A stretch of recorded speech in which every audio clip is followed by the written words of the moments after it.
Hello everyone, my name is Lakeithia Nicole and I'm here to talk to you guys about a very important issue. The topic is breast implant illness, also known as BII. It is an illness that is associated with breast implants. It is affecting thousands of women across the globe, and I'm here to share my personal story and my personal journey with breast implant illness. So, as of recently, I just started a new series I'm hosting titled You Are Not Alone, which is raising awareness for breast implant illness, where I will be speaking with a lot of women all across the world. My guests range from Australia to Florida to Colorado and New York and all across the US as well as the world universal. This issue is not only affecting me, but as I mentioned, thousands of women across the world. I wanted to personally sit down and share my personal story with breast implant illness.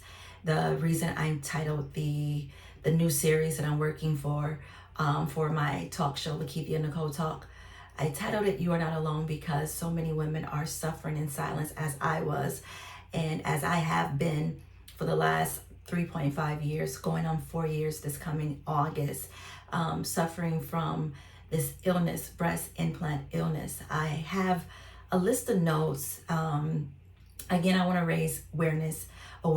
As many of you know, I am big on women empowerment, and I can't lie to you, it definitely has taken a lot of willpower for me to sit here and to, just shed light with my personal story, being that I'm a very private person. But I got to the point where enough is enough. Not only am I suffering, but seeing thousands and thousands of women suffering every day, the best I could do with my company, Real Women Join Together, and my talk show, Lakeithia Nicole Talk, is, as I mentioned, raise as much awareness as possible.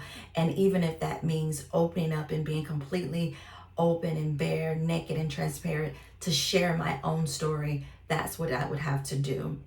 And so I have a list of symptoms that breast implant illness has done to me personally.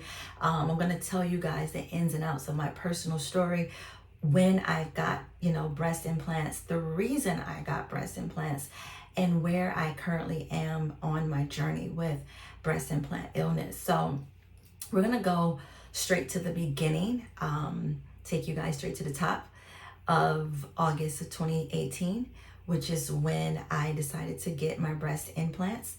As mentioned, I want to take you guys through this story with me. So I decided to get breast implants. A lot of people know that I am super big on health and wellness.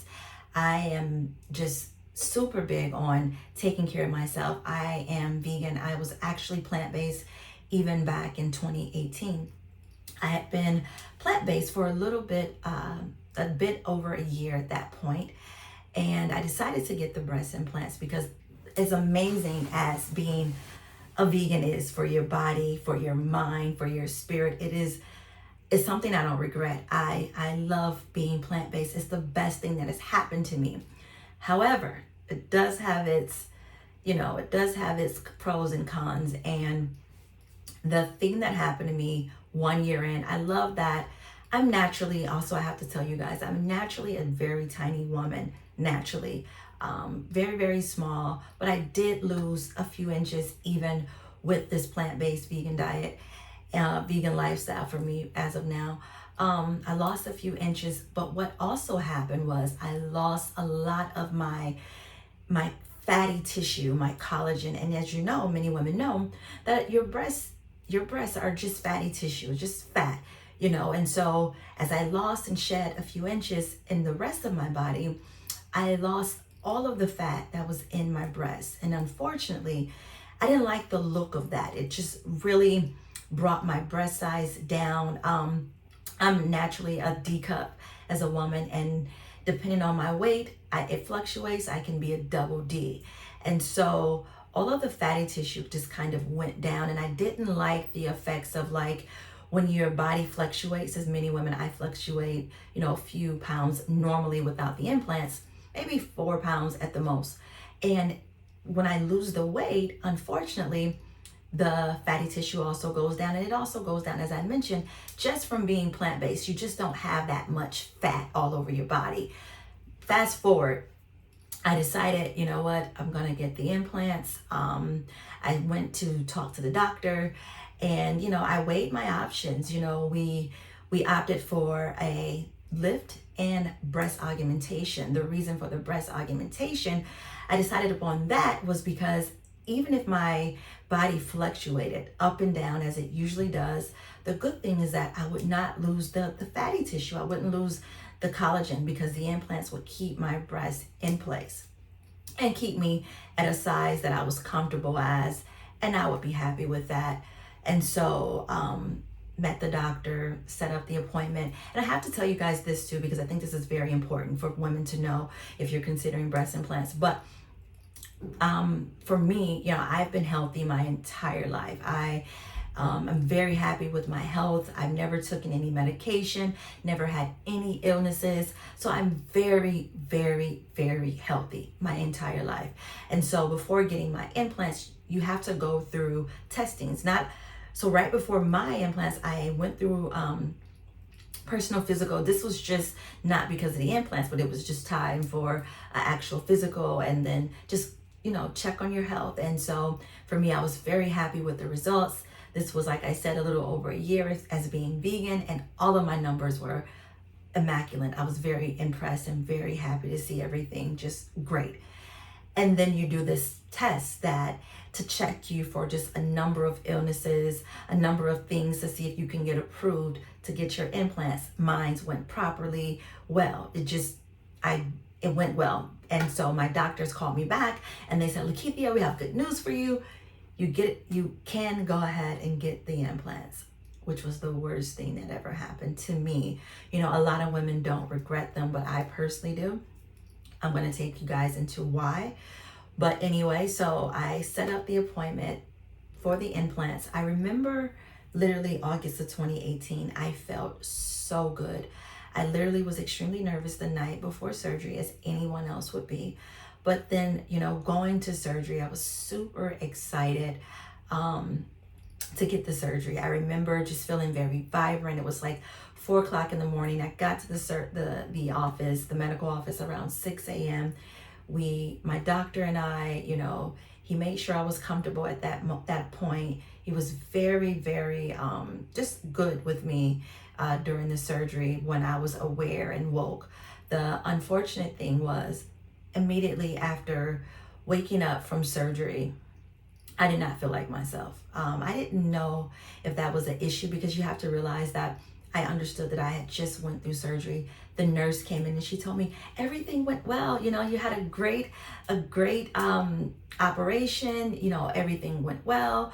She took me to the restroom and I just did not feel like myself. But I didn't think anything, because obviously I was aware that I just had surgery. So my family drove me home to my bed, and that recovery was the worst. It was Labor Day weekend.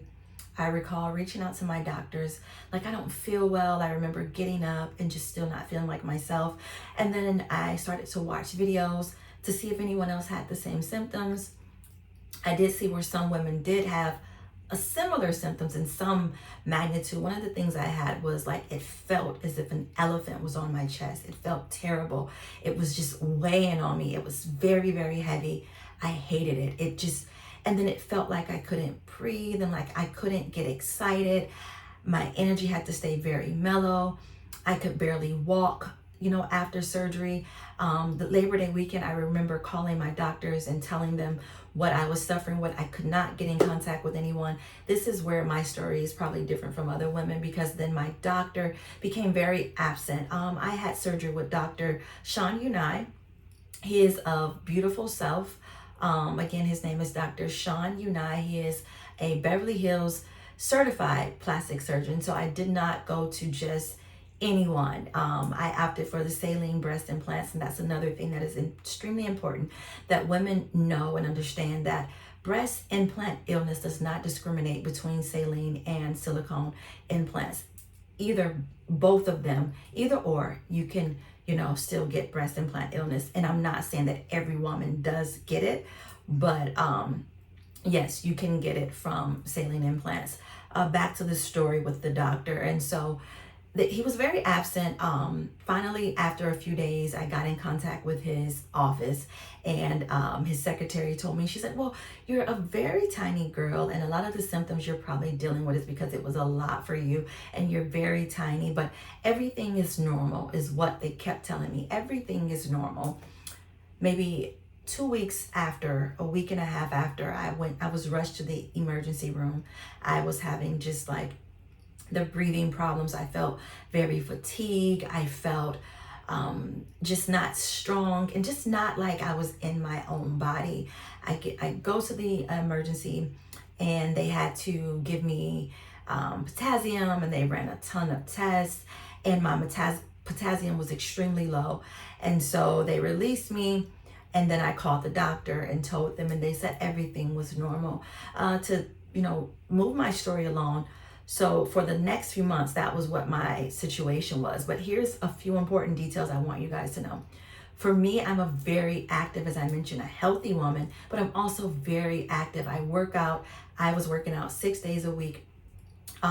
So of course, I know you cannot work out after you first go through with a breast implants and augmentation. You are not supposed to. You actually have to wait a few weeks before you can work out. But I could barely walk. Like, walking was like, I couldn't walk really good. But again, that was one of the symptoms. You can't walk. I couldn't raise my arms. I had a lot of inflammation. This breast right here is always, which is my left breast, has always bothered me since surgery. I have like numbness still to this day here. This is 3.5 years later. This August will make 4 years of having the implants, but I'm still numb all the way here, all the way here. Everything stayed numb. For the first few weeks, I mentioned, I talked to my doctors. I asked them, is everything normal? They kept telling me everything was fine. Fast forward a few months after I could start working out, I noticed that I could not really work out. And working out really exhausted me. Like I didn't have my normal energy, and I was like, okay, is this normal? Is this not? Maybe it's the implants. And so again, more weeks went by and months went by, and I kept calling my doctors and just following up, making sure everything was normal. He kept telling me it was. Well, his office kept telling me that it was. I set up a few appointments, and what I didn't like about this doctor, Dr. Sean Unai, is that instead of him seeing me, he would have his nurse. Her name was Denise, and Denise would see me. And unfortunately, a nurse is not certified to tell you, at least I wouldn't think, because she's not a plastic surgeon, are your symptoms normal or not? So for the next few months, I would see her instead of the doctor, because he was not seeing me. He was taking on new clients and new patients. So he was not seeing me, and she was telling me that everything was okay. And I went through that for the next few months. Again, by January, I remember being on set, and that's what I do. I'm also an actress, and I was on set, and they needed me to run for this particular scene, and so I could not run, and I literally tried to run. This is January, only so that I had the surgery in August, so September, October, November, December, January, 5 months after surgery, I could not run. Like, I jogged just a little bit, and it was a bit much for me. And so I still thought maybe I was still healing because it wasn't a year. And then, fast forward, I had to go in for my yearly exam, back again to see my doctor.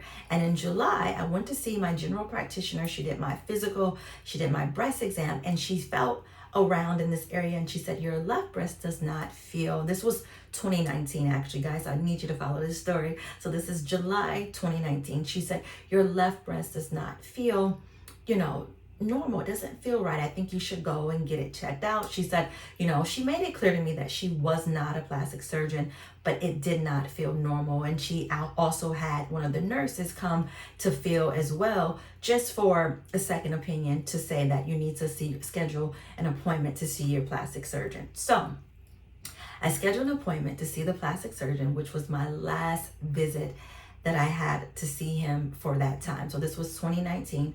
I scheduled to see him. Again, I saw the nurse, did not see my plastic surgeon, They gave me this, I told them that, you know, my doctor said I need to see someone, that this didn't feel right. And at this time still, I was still dealing with the numbness. I was still feeling, you know, everything still just did not feel right. It was still pain all in this area. The sensation is not there. And there was tingling and different symptoms that I was experiencing. So Denise said, you know, everything is fine. You know, don't worry, you're healing right. Some women takes longer than others to heal. And so I took that advice, and everything that she told me, basically, I was sent home with, I was fine. That was in, as I mentioned, July of 2019. So fast forward October of 2019, I ended up relocating to New York City for a few months. I went to New York from October to January, and I was there and I started having a lot more symptoms. I was dealing with visual issues. It went from, you know, I already was experiencing a lot of symptoms, but the light sensitivity was out of this world. The whole end of that year, the light sensitivity that I was dealing with, the chest pain, the heart palpitations, the anxiety, the panic attacks, the swelling that I had like it within the breast. I would also notice like swelling and puffiness in my face, and I started experiencing a lot more symptoms. And so I didn't know what was going on, to be honest with you. At that time, when I started experiencing those different things and the heart palpitations, I initially thought it was from, I drink a lot of green tea. As I mentioned, I love taking care of myself. Green tea is something I've always been doing. So I thought maybe I'm over drinking green tea, and the reason that I'm dealing with this sort of like, because I also, that's another thing, I felt a little nervous, and I thought maybe, you know, it's the caffeine from green tea. So I wiped it off, that it's the caffeine of green tea. This happened, this was all in, as I mentioned, from October to January. In January, I come back home to Los Angeles. I stayed in Los Angeles from January to March before making the decision to move and take my company, Real Women Join Together, to New York City because I had a list of events lined up and I needed to be there for work. And so, as you guys know, this was 2020 at this time. This is March 2nd of 2020. I move over to New York City, and then within a few days after being in New York City, we were hit with the shutdown, the lockdown and the pandemic. And so everything locked down, and I was stuck in New York City by myself with, you know, no one, you know, not dealing with anyone, because at that time, everyone was afraid. No one wanted to feel like they wanted, I mean, me personally, I didn't want to be around people. So I was happy that I was by myself because I didn't know how the virus was working. I didn't understand it yet. I didn't have any grip, and my family was all in Los Angeles. So here I am in New York City dealing with nervousness, anxiety, fast heart rate. My heart rate started to race so quickly. I could be sitting down and all of a sudden my heart rate would race, and then I ended up getting an app on my phone. I'm like, is my heart really beating this fast?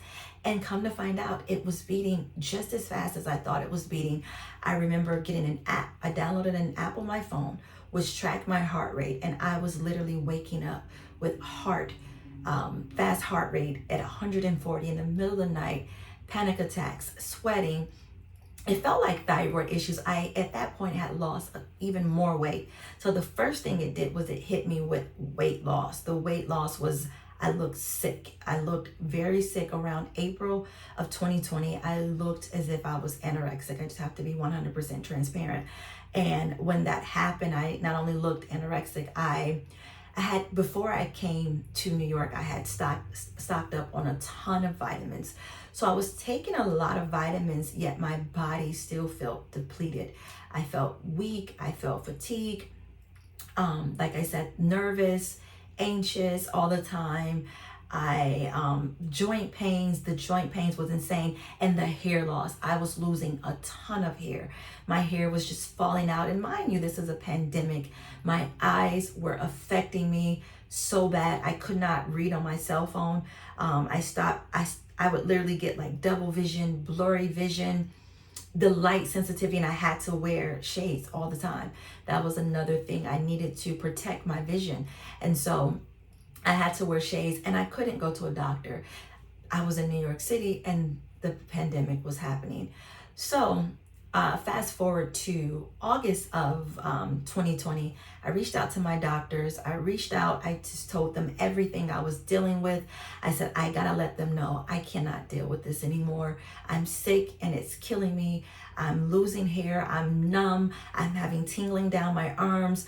I'm feeling like just a list of like the tingling sensation started to travel from here throughout my body and even my face. Like it was to the point where to smile, my smile would be like nervous. Like literally I could not hold my smile. I could not lift heavy objects. These are all of the things that were affecting me. So I sent the doctor an email, a long email, the nurses, I called them, and then they told me, could I fly back to LA to make an appointment? I flew back to LA to make an appointment with the doctor. He just took pictures and he told me, you know, you look fine, everything looks normal. He didn't run any major tests. He didn't do anything. He said everything looks fine to him. He told me to set up an appointment for an MRI and to see a neurologist. Unfortunately, I set up those appointments, but they were booked out. And so I could not get a visitation any sooner. So I flew back to New York.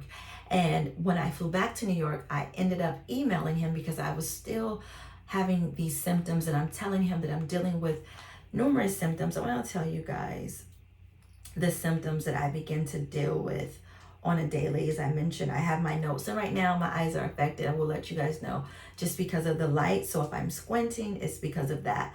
So by this time, I was extremely fatigued when I reached back out to him of November of 2020. I was extremely fatigued. I was dealing with weight gain, severe dizziness, hot and cold symptoms, swelling of my ankles. I couldn't stand for more than an hour. I couldn't run. I can't walk too far, ringing in my ears, joint issues, numbness down my whole arm, swollen face, swollen jaw, cold hands and feet, my hands turning blue. I was bedridden, felt like I was dying, a lot of noise and ear sensitivity, dehydration, IBS symptoms, severe stress and anxiety, muscle weakness and pain, couldn't lift heavy objects, and mental health issues. And reason I say mental health issues because at this point, when you're dealing with so many symptoms and you're just trying to feel like yourself, and I have to say to you guys, since having that surgery, I did not feel like myself. And so mentally it affected me because I was like, I can't run, I can't walk, I can't be active. And also my food sensitivity. Now at this point, I feel like I've learned and I've gotten this thing under control, what I'm dealing with, but I can only eat salad. I eat completely clean. Like I have to eat raw plant-based at this point in order to function. And I have to take a ton of vitamins in order to function. I had a guest on the show yesterday, which gave me some great advice about, she mentioned that you should, you know, take Epsom salt baths, but I actually was detoxing a lot naturally. And I was doing these detoxes, but they made me feel so bad. After detoxing, I would definitely feel like my potassium was extremely low. So I had no energy. I could barely move. But back to the story. So I reached out to my doctor. I told him in November all of these symptoms. I emailed him and he emailed me and said that your symptoms are not, they cannot be coming from breast implants. And then he told me, I said, well, my doctor said that I needed to see you and that, you know, addressing that you need to see me again because something is not right, you know, expressing to him that something was not right. This man did not take my word for it. So he said, well, I'll reach out to your doctor. He sent me an email, told me I reached out to your doctor. And he said that my doctor told him that my symptoms could not come from breast implant illness. And that because of that, he would no longer be my plastic surgeon anymore. And for me to find another plastic surgeon because he would no longer talk to me, help me. They gave me over a list of new plastic surgeons, but he would no longer be my plastic surgeon. So here I am in New York again. I'm stuck. I hit a brick wall. I can't get the MRI symptoms. The MRI appointments and the neurologists because they're booked, and I'm stuck dealing with issues. I actually was at this point months into doing my hosting, my new talk show, the Lakeithia Nicole Talk Show. I could literally only be up for an hour to do interviews. My interviews went from 4 days to a week to cutting them down to 2 days a week to no days a week in 2022. But in 2021, I continued to suffer in silence. No one knew what I was dealing with except for my family. I also had memory loss that was starting to happen. I couldn't remember things, and it was beginning to affect just my way of life, just dealing with things. I couldn't be active. I was, like I said, bedridden. Fast forward 2022, which is where we are today.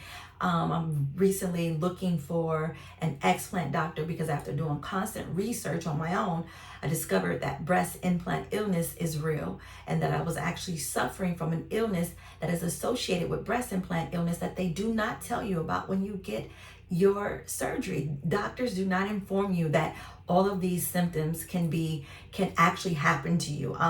They said the FDA at that time in 2018 haven't approved these symptoms and associate them with breast implant illness. I'm not sure if they recently have, but I want to bring awareness for women to know that this issue, it's not worth it. It's not worth it. It's not worth your health.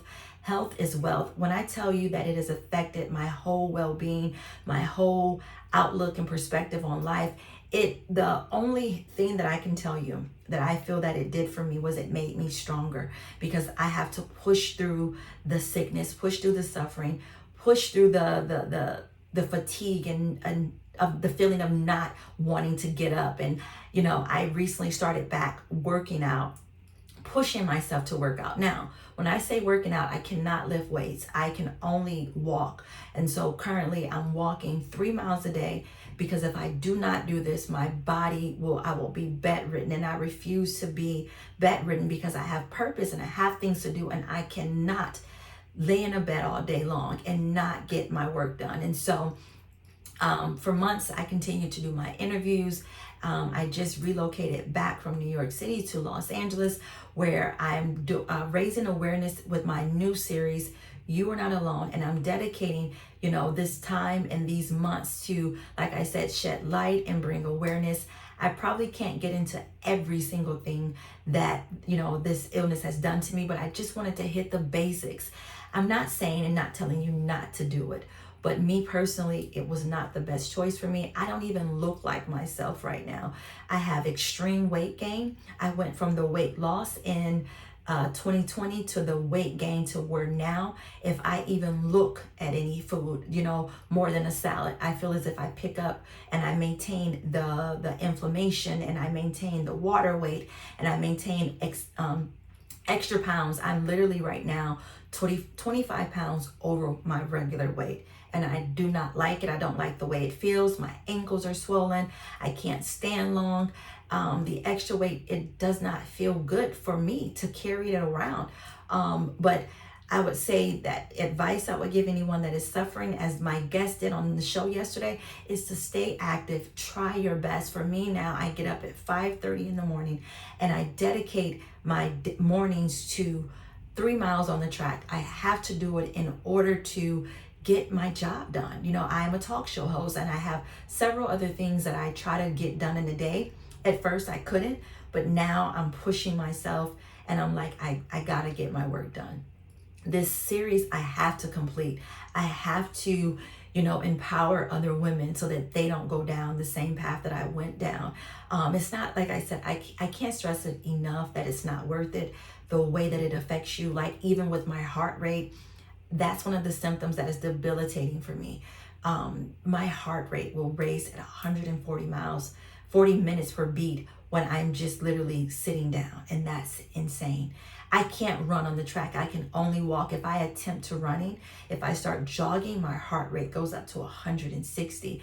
I was diagnosed, I forgot to tell you guys, with peripheral neuropathy, which I believe is associated with something going wrong with my surgery, because I researched it, and my doctor sent me to do a ton of tests to see, well, was I B deficient? I was not B deficient. I got a lot of tests ran on me, and the only thing it could be is that something went wrong during my surgery, because why do I have peripheral neuropathy now? So now I'm dealing with neuropathy. It affects my nervous system. It affects my face.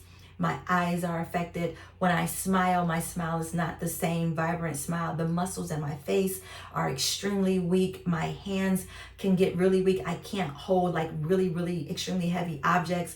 I get really nervous standing.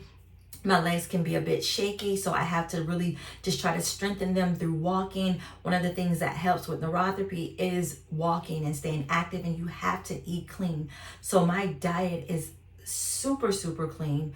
Water, juices, salad, fruits and vegetables, and a lot of supplementing sea moss and vitamins upon vitamins and upon vitamins, and that's what literally my life consists of. I'm looking now currently to get an explant doctor because I want these things back out of me so that I can get back to the vibrant me, the real me, the authentic me. I feel like for the last 3.5 years that people have been encountering me, they have been getting a anti version of me, not the fullness of who I am. I'm more vibrant, more happy, and I've tried to remain happy as possible, but I'm not the authentic happy that I am genuinely feeling comfortable in my body. And I feel like I will be back to myself when I get these implants out. And speaking and seeing so many women's story of how they felt better after explanting, I am literally in hope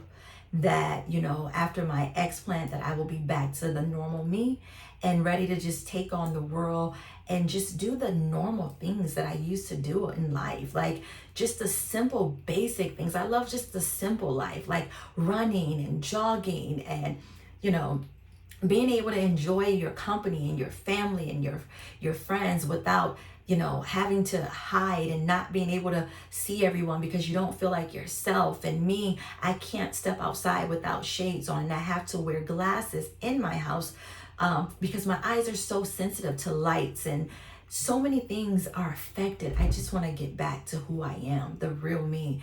And so again, I just wanted to share that with you guys that I have been affected, but I do feel that the one thing that this illness has done for me is it's given me endurance. It's made me stronger.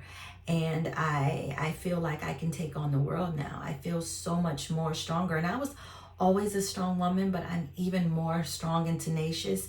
And I really want to empower women more like never before, that they don't have to go down the same road that I went down. I don't want women and young girls to suffer like this. Like, this suffering can't compare. When I'm doing interviews and I'm talking to my guests, I'm suffering. People don't even know it, just my immediate family. And so for me, this is going to bring, this is going to be victory for me. It's going to empower me, and liberate me, that I no longer have to hide. So if, I did not hang out with you in the past, it's because I was fatigued and I was dealing with breast implant illness. And so I just want to, be liberated and as I mentioned, just free, and people to know that I have dealt with this, and that I'm still dealing with this, and I'm looking to get explanted. I'm searching out doctors, and I just want the best doctor because I don't want to go through what I went through 4 years ago, 3.5 years ago, dealing with the plastic surgeon and the abstinence and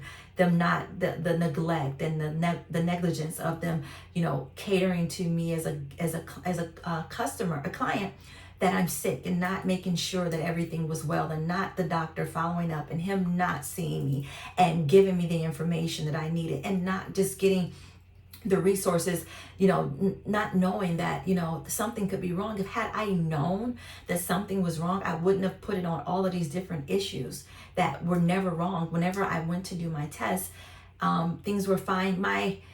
My vitals were a bit up and down though.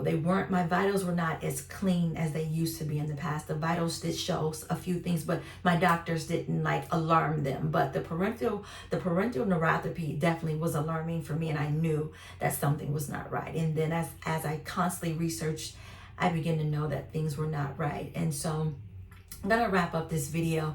But for every woman that's watching, be sure to watch my new series. As I mentioned, you are not alone. Like, I identify, I can feel what you're going through. The only thing that I'm waiting to experience and looking forward to is the explant journey. But those that are dealing with breast implant illness, you are not alone. You can reach out to me. You can also reach out to be on the show to share your story. Let's shed as much light and awareness to this issue, so again, that other women will not be affected, and that they can know that they're not alone and that they're not crazy, that your implants are the thing that are making you sick. It's your implants. If you're healthy and you've never had any symptoms before in your life, and all of these symptoms, and if you're young and you're youthful and you're taking care of yourself, these symptoms are coming from breast implant illness. And let me say before I wrap this up, not saying every woman gets breast implant illness, but I've seen where there are thousands of women that are on sites, like for instance, the Healing Site by Nicole. There is over 150,000 women that are on there that are complaining. So something is not right, and it's associated with breast implants. So do your research and, just get informed. And I hope that this video would, again, bring awareness to everyone. And thank you guys for tuning in, and be sure to tune in for the rest of the month, as we will be bringing awareness to women from all across the globe. You are not alone. Thank you.